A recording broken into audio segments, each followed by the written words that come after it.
How to upgrade to Zengo Wallet Pro. If you want to upgrade to the Pro version of Zengo Wallet, it is actually quite very simple to do so. All you have to do is first of all launch the Zengo Wallet app, and this is the type of interface that you will be able to see. Now what you want to do is, currently I'm on a free account right here. So to create a new account or to upgrade to Pro, from the top left you can see the button that says Essentials. So just tap the Essentials option there. So when you tap on Essentials, you'll be able to see these options right here.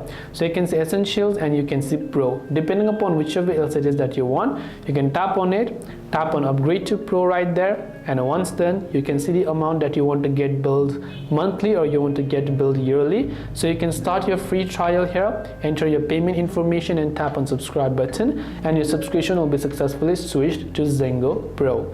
That's all it takes for you to subscribe to Zengo Pro. I hope that this video helped you out. If you have got any further questions, feel free to leave them down below. Thanks for watching till the end, and see you soon in the next video.